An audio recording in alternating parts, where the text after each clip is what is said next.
First of all, I'd like to welcome you all here this evening for our weekly discussion and presentation on early American history. This week, we focus on a unique election in American history, the election of 1800. For those of you that think that our elections today are immensely polarized and full of rancor, let me assure you that our elections pale in comparison with the almost venomous jargon that was used in the 1800 election between then incumbent President John Adams, who was a member of the newly formed Federalist Party, and the then Vice President Thomas Jefferson, who was the head of the also newly formed Democratic Republican Party.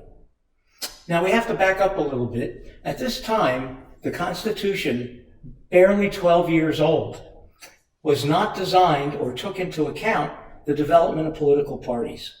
So the process for electing a president was rather different than it is today. Electors were chosen, same as today, 2 for the Senate and 1 for each member of House of Representatives. Those electors each had 2 votes, one of which had to be for somebody who did not reside in the state of the elector. When the electors met after the election, an amazing thing happened. Number 1, Jefferson beat Adams handily, 73 to 65 electoral votes. Unfortunately for Jefferson, Aaron Burr, who was supposed to receive 72 votes, also received 73. Hence, a tie. According to the Constitution, when there is a tie or when there's no clear majority of electoral votes, the election is thrown into the House of Representatives, where the process of the election is totally different. But let me digress for a moment. This isn't really about the election, and it's not about the issues, and it's not about John Adams, and it's not about Thomas Jefferson. This presentation is about a person who became arguably the most influential and potentially powerful politician in the history of the United States for a period of 6 days in February of 1801. That person was James A. Bayard of Delaware. Who was he? How did that happen? Does anybody actually know who he was? Well, let me explain. Mr. Bayard was a Princeton-educated lawyer, raised in Philadelphia, but moved to Wilmington, Delaware upon graduation. He entered politics because he married, or possibly as a helpful factor, he married the daughter of one of Delaware's then senators. At the age of 29, he was elected to the House of Representatives, but he had a totally unique position compared to every other representative in the country. Delaware, being the smallest state, only had 1 representative, and James A. Bayard was it. So he solely represented Delaware. Now, according to the Constitution, when an election is thrown into the House, each state gets 1 vote, regardless of size, regardless of how many representatives they have. So Mr. Bayard carried the entire weight of Delaware on his own shoulders. He was also a very influential Federalist.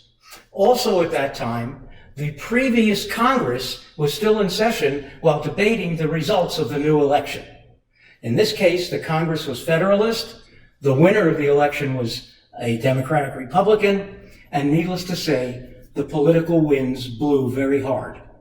In January 1801, Alexander Hamilton, sensing the potential for a tie, wrote to Bayard advising him of the virtues and the benefits of having Jefferson as president, just in case.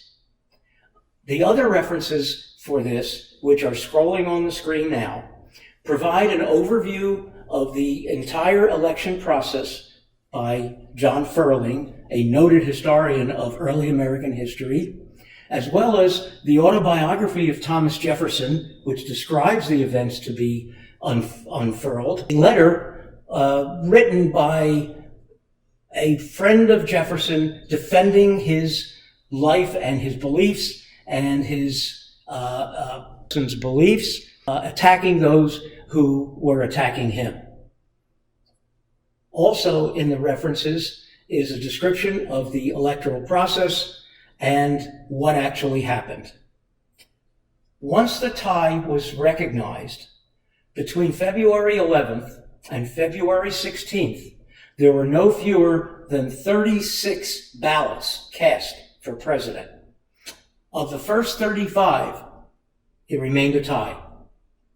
On the 36th ballot, for an unexplained reason, which we'll address in a bit, James A. Bayard abstained.